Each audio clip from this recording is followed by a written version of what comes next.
Will the Houston Cougars be able to keep star quarterback Keisean Henderson in the fold?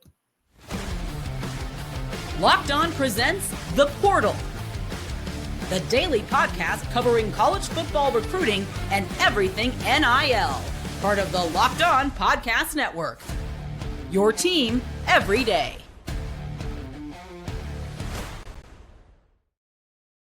Welcome back into the Portal Podcast, where you get your daily transfer portal recruiting and NIL news. I am your host, Brian Smith, longtime college football writer and recruiting analyst. Thank you for making the Portal Podcast your first listen each and every day. Today's show is brought to you by our friends over at Game Time. Download the Game Time app, create an account, and use code LOCKEDONCollege for $20 off your first purchase. The Houston Cougars are trying to make some moves in the Big 12. To do that, the transfer portal is important. They're trying to get a step up in recruiting. And that starts with Keisean Henderson, a player that I know well. I've seen him several times. Maybe the best high school player in the country, technically committed to the Cougars. But the question is, will they be able to keep him? To figure this out, we're going to bring on the recruiting guru himself, Parker Ainsworth. I don't like that you said potentially go, or whatever the wording was there. That was too much in the air for my liking, Brian. I say a lot of things you don't like about the Houston Cougars, Parker. That's just par for the course, man. Yeah. For the folks listening on the Houston side of this, I guess you're a Hoosier, and so that may be part of it too. On the basketball side of things. Yeah, I am not anything associated with that guy. I will root against Houston till the day he's gone, period. So we won't talk about it. We won't talk about it. Keisean is the number one guy in Texas on most rankings. Everyone's got him as a top 3 or 4 quarterback at like worst. I've seen him as high as 4th nationally. I've seen him as low as 8th nationally. This would be a gigantic deal for Houston. I cannot stress that enough. And the biggest question is, can they hold on to him? They got a commitment out of him early. Fritz and company got it, right? Sean Bell, the quarterback coach, got it. You follow the whole spring and all of that. As we get to mid and late April, and it's still holding on, Houston Cougar fans have to feel pretty good right now, right? I mean, he's said the right things in general, but his camp is still spoken to a lot of schools, allegedly. I don't know how much it's Keisean doing it, though. Like, that's the part where, like, if I was sitting in front of him, he'll tell you he's a pretty straightforward dude. But, like, people around him are probably, and I get it, but people around him probably are curious what other schools would give him. And it is in today's world, because coaches change so much. For instance, if you're making $300,000 a year as a position coach, but you get a chance to be an OC somewhere for $800,000, you're gone. And kids pick coaches, not schools. Like, every podcast I go on, I get people that get mad about that, but that's how this works. So if you don't keep the open lines of communication, you can burn a bridge just by accident. So I think that's part of it. But I mean, when I spoke to him in January, he was pretty steadfast that he was going to go to Houston. And he's been trying to recruit kids to Houston. So I want to know what your reaction was, because every time we talk about Houston, you get a little bit of a specific reaction talking about U of H. What was your reaction when he said was so steadfast, I guess, whatever, about being a Houston Cougar? I think he was just, by the point that I spoke with him, I was probably that day 4th or 5th person to speak with him. At Battle Miami, every elite recruiting analyst from this side of the Mississippi comes to it. Right. Wilt Fong even came out, et cetera. Wilt Fong goes to like 2 events a year. That's one of them. So he was, let's see, what was it? It was second day when I spoke with Keisean, and I knew him prior, but everybody talked to him, and I just asked the same questions basically everybody else did, and I just said something. Just kind of the look on Key's face was what told me that, like, okay, I'm just tired of this. But well, if he's really, I mean, assuming he is true to his word, and he's done nothing to tell me that he isn't, he's got to be pretty exhausted by that question, because everyone asks it every day, right? He's getting that question every single day. I imagine he gets it from his friends at school, girls in his classroom, etc. It's interesting because it goes against the norm. People find things that are outside the box to be intriguing, and they want to talk about it. Doesn't really benefit Key, but it's just the way it is. So like LSU and Georgia and Florida State, all these different schools. I have no idea where the interest is for him as far as taking a visit. But if he doesn't take one or two OBs somewhere else, I'd be surprised just to do it. And I get that. But I don't think that I would pick any individual school and say, well, it's that one that's the biggest threat. Because to my knowledge, it's not Texas or Texas A&M. Those were always the two that made the most sense. And you're within a 3-hour radius of what you need to do to get to either one. And you're also in a scenario where you would get all the support in the world financially and everything else are good schools, all that. But he still wants to go to Houston. I think the third a local person would say would be LSU. They're worried about, right? That's close. It's not quite as close, obviously, but it's close. 4 hours. Yeah. And they're all people that pluck Houston for athletes. And so that's part of the, remarkable thing for Fritz and company and keeping Keisean. He's got, he's constantly talking on social media, but you see him at 7-on-7 events talking to guys that are also on Houston's radar, like, he's got Jaden Warren or the Scott, what's Scott's first name, James Scott, the receiver who's got a handful of Texas area schools in his visit list for the summer. Both 4-star kids, good receivers. And I would think a receiver being the most likely for this. But if he can get some guys to commit with him, that would strengthen this, right? Because they'd be all coming as a package. Is that common? Is that uncommon? I wouldn't say it's uncommon, but especially when you're talking about what I call the big four. California, Texas, Georgia, and Florida. There are so many hot areas with this, like one high school, where if I mention like just the first word of a high school that has two names to certain friends, they know where I'm talking about. They know the town. It's just like, it is what it is. And that's part of the deal. There are a lot of those kinds of schools around Houston, North Shore, you know what I mean? DeSoto, up and down. Like there's certain schools where it's just, okay, this is not hard. You would probably go in if you're Colorado, if you're Florida, whoever, and offer 5 kids every year. So if you can get a few of those kids, and Key's one of those schools starting to build some guys. One of the receivers at his school is committed to A&M, I believe. Yeah. So they got some players, and Houston's just loaded. It's a top 10 city in the country for high school football every year. So I could see, especially if it's kids that he's played with, like that 7-on team that he played with that was so good at Battle Miami. They have, I don't know how many of them that he's truly friends with. He's nice to everybody, but I don't know how many he's friends with. But if one of those kids went, it would help. It's like there's a familiarity and a comfort. The key word in recruiting is always comfort. Is your mom comfortable or you, et cetera, et cetera. I want to. This is called the Portal Podcast. I want to talk about something in the portal in a second. But my last question on Key, people are making a big deal on social media that he took a picture with LSU great Malik Neighbors at Houston's spring game. I don't know why Malik Neighbors at Houston's spring game, but he was. They were on the sideline together, and Keisean took a picture with him. I think that's just being a fan. It's easy to be a fan of Malik Neighbors. It's at the University of Houston's spring game. Keisean's got a U of H shirt on. Are people making a big deal out of this? Is Malik really out here recruiting from Houston's own sideline? I'm just going to call it out like I see it. That's little brother syndrome right there, 100%. 100%. Tell me I'm wrong. Because he's at a Houston spring game with a Houston shirt on. Are you kidding me? Come on, man. They're just tired of getting beat on, and they just want to throw punches at anything that comes near them. Fair enough. We got to sell some ad space, but I do want to ask you about the portal itself and the more near future, the 2025 fall, because that has been creating next year's roster has been chaos for Houston, I guess, for everybody right now. So I want to make sure we get that in just a second because it's absolute chaos. Yeah. We'll definitely talk about that. Houston is certainly in the middle of losing players. They're trying to gain some players. It's weird for a school like Houston because they're now in the P4, but we'll talk about that next here on the Portal Podcast.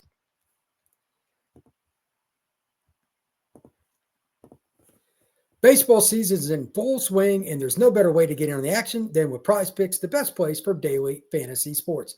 With Prize Picks, you pick more or less on at least 2 player projections, and if you're right, you can win up to 1,000 times your cash Whether it's strikeouts, RBIs, or first inning runs, Prize Picks keeps every game exciting. This week, I'm picking Aaron Judge for more than one home run and Shohei Ohtani for more than one stolen base. It's that easy. Also, there's a lot of promos you can go with Prize Picks. Take advantage of Taco Tuesday, just as one example, where Prize Picks offers discounts on select player projections or even for more value. Download the app today and use code LOCKEDONCollege to get $50 off instantly after you play your first $5 lineup. That's Locked On College for $50 off after you play your first $5 lineup. Prize Picks, run your game. All right, Parker. I know that you are the biggest booster for Houston, just throwing out millions of dollars to get them rolling in the NIL space. In all seriousness, Houston recruiting and the portal, like everything comes together at the end of April through early May, because we got the May evaluation period that's starting with high school, all the coaches rolling through Houston and everywhere else, Georgia, Florida, Texas. Is it I don't want to say concern, but is there less concern maybe than there has been? Is NIL getting better on both the high school and transfer portal side, or what do you know about it? I do think it's obviously better than it was a couple of years back. I think they've got some buy-in with some, admittedly, they beat a Utah team and a Kansas State team last year that I think in Vegas they were not favored to win either of those games. They played Oklahoma close. I think there's some good vibes around the program. I'd be lying to you if there wasn't some of that based on Connor Wegman committing in the transfer portal in December too. You feel like local kid. He was highly touted out of high school. People are kind of latching onto that with their dollars. I also think you're seeing, the further you get into the Big 12 thing, the bigger the payouts are getting because you're getting back up to that full share. It wasn't a full share to start, right? So you had to kind of work your way up into that.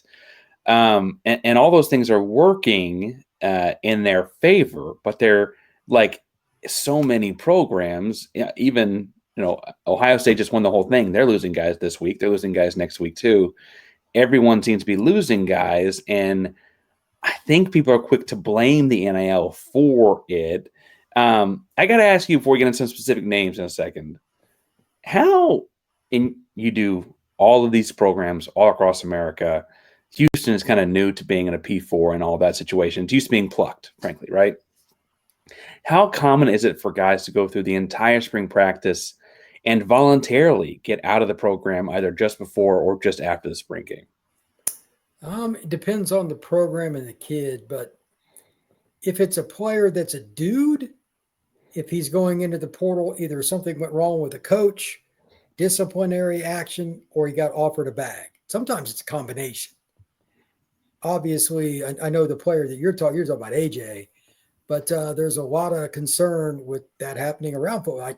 I got tipped off on a few guys at some other programs, but it wasn't that. It's just they're at really good programs and they can start at 90% of the schools, but they're in the 10%. So playing time never changes. So it depends on the school. You know what I mean? Like if a few of these kids I'm talking about were Houston, they'd be starting and they'd stay. So it's really convoluted. Well, and so let's talk about Haulcy. For the folks that are the Portal Podcast listeners that maybe don't know the Houston situation, AJ Haulcy, first team All-Big 12. Phil Steele named him All-American. He was projected to have a big year next year. He went from New Mexico last year. Yeah, he's a player. He had a bunch of tackles at New Mexico as a freshman. Transferred to Houston as a Houston area kid. Played the last 2 years at the U of H. Had a really good year last year as a strong safety, but plays a lot of positions if you need him to. And he played with a new defense coordinator, played all spring and the spring game. And frankly, while other defensive players jumped in the portal back in December, he did not. And I think people thought that was a good sign. And frankly, between you and I think he was kind of, for donors and things like that, people wanted to take care of him because they understand the value to whatever extent they could. And then people were bragging on him going into the spring game. And then within a couple hours of the spring game ending, he played every first team rep, played every snap he could, every snap, it was somewhat organized as far as who got what reps because they wanted to get some guys on video. And then he was in the portal a couple hours later on social media, and it really shook a lot of Houston fans in a big time way. I'm not going to act like I wasn't shaken by it. I like AJ a lot. He's a really fun player to watch because he comes across ready to inflict violence on people. But I guess that's kind of the way the world is now. I can't say you're wrong.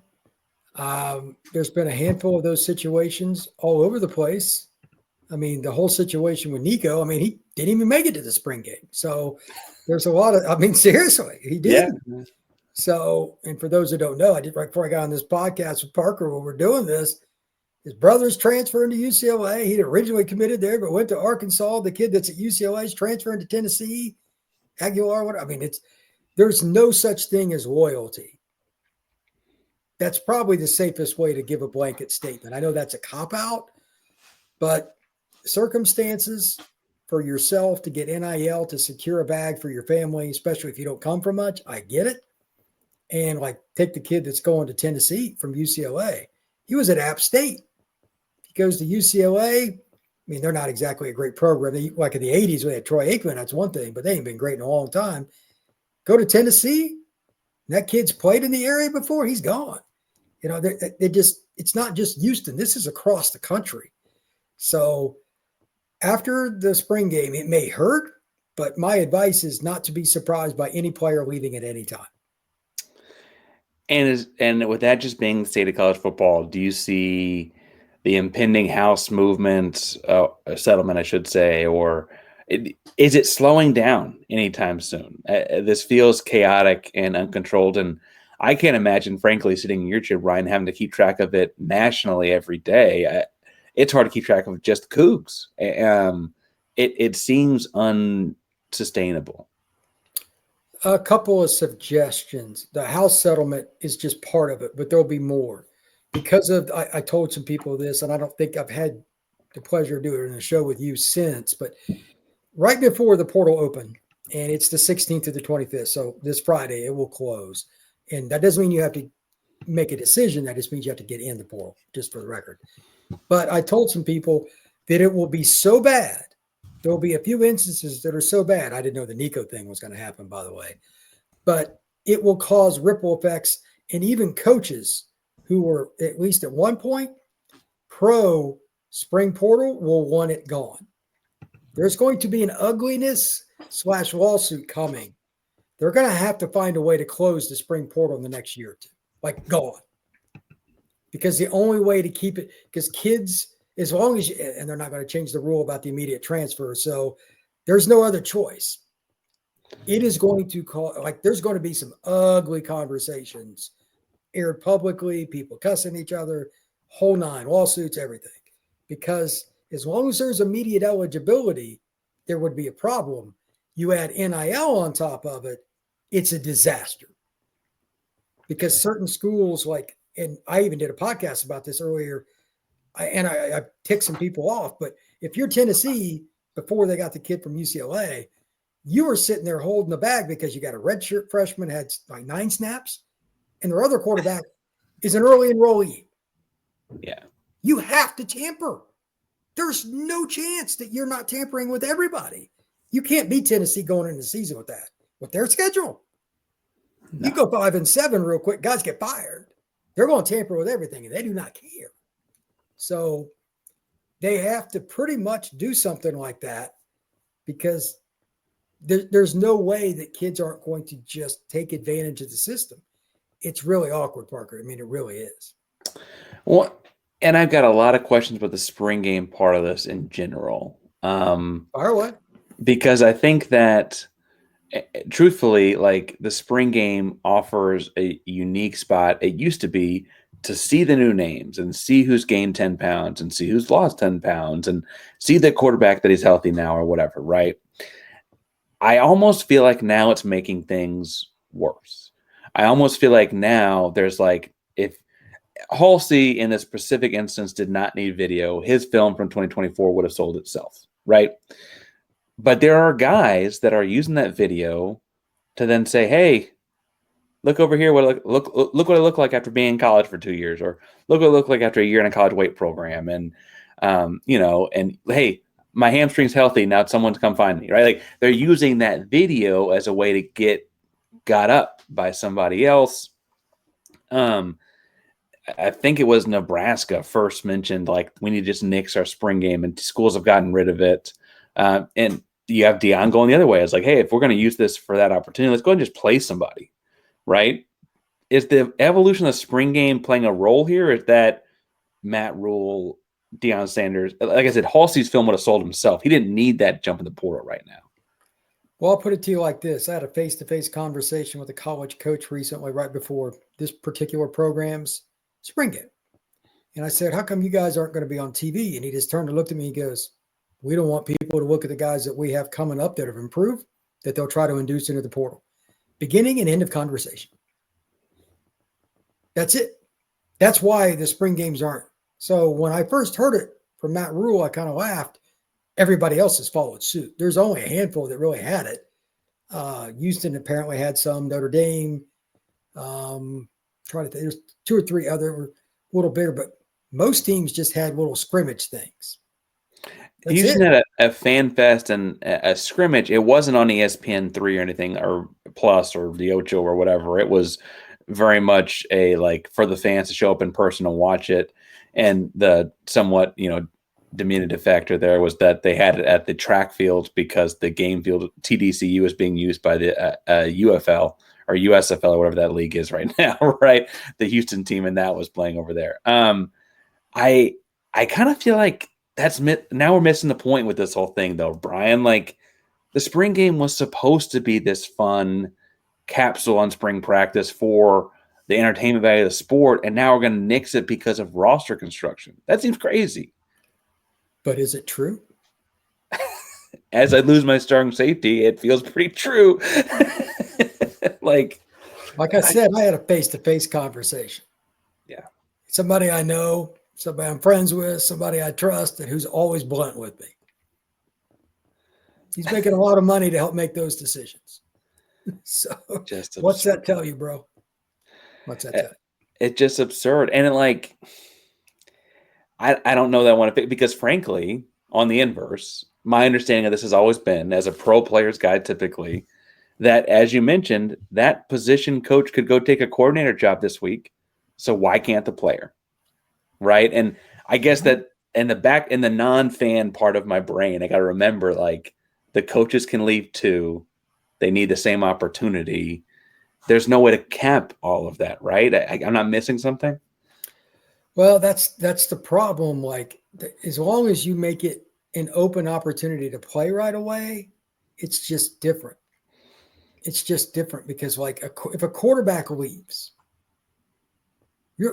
Nico is the easiest example, but if a quarterback leaves your program that you thought was going to be your starter in the fall, I don't care what you got, a D tackle, O tackle, receiver, whatever, you're in trouble. So there's different levels to it. But I understand the people that say, well, coaches can leave. That's true. But at the same time, the players are now trying to go overboard with the leverage, with the NIL and stuff. Some of them are getting cut because of it too. That's not going to get into specifics there, but it can get ugly. So it's not, I don't think you can answer the question perfectly, because there's always going to be a problem because everybody wants an advantage. That's human nature.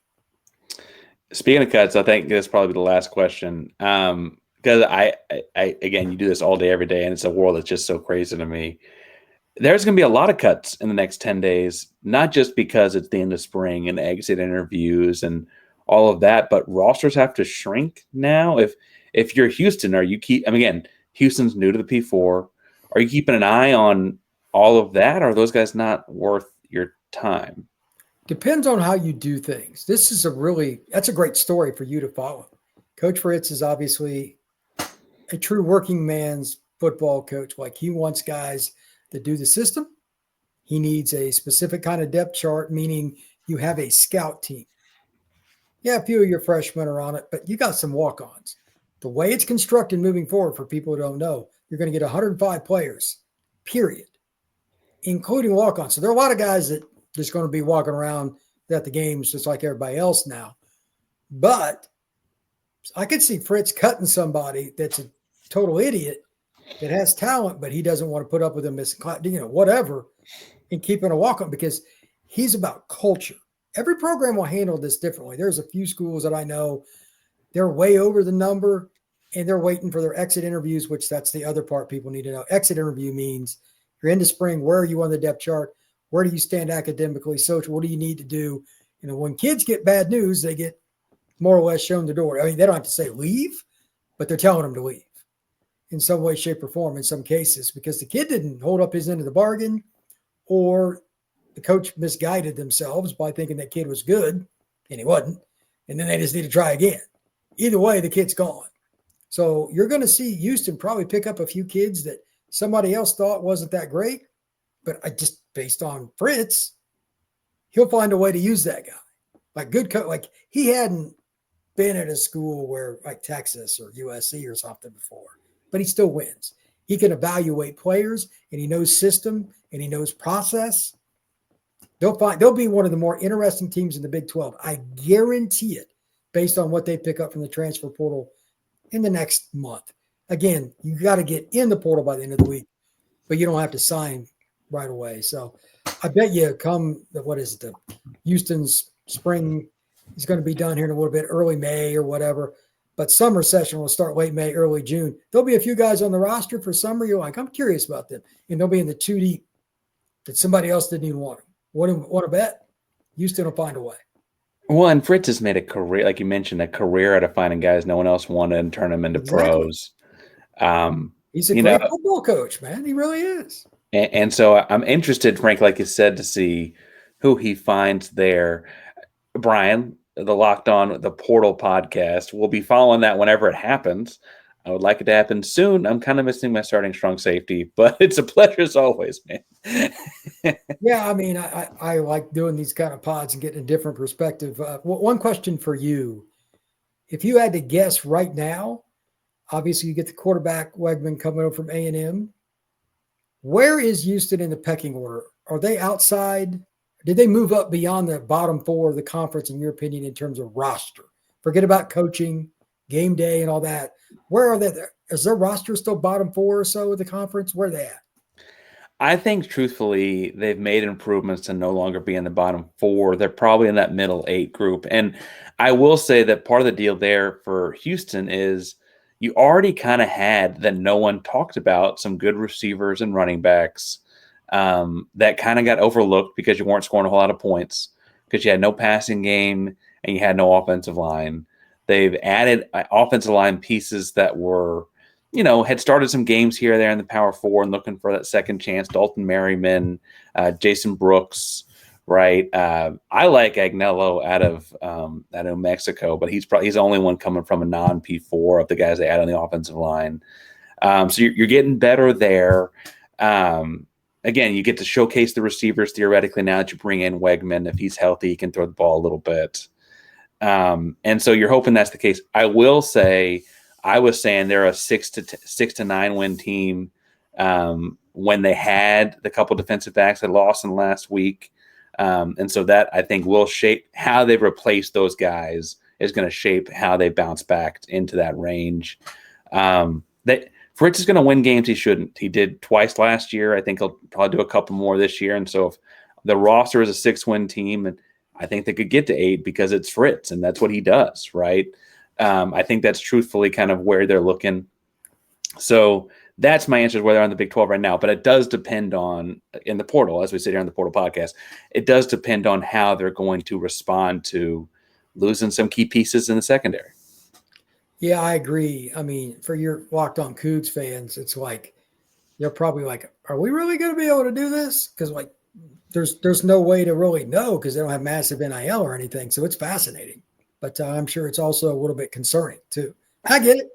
You're not going to just replace AJ in 2 seconds. 77 tackles, just walked out the door. That's a lot. So yeah. It is what it is. Parker, tell everybody where they can find your work, my friend. Locked On Cougs Daily Podcast, just like the portal, on social media at Painsworth512, Painsworth 512. All things Houston Cougars, coming off an exciting basketball run that we're not going to talk about with Brian as well. No, we will not. And going into year 2 of the Willie Fritz era, kind of seeing more of this culture being built and some turnover happening, ultimately all leading towards Keisean Henderson at some point being the flag bearer for the program. and it's an exciting time. It's all new, which I think is the exciting part of it.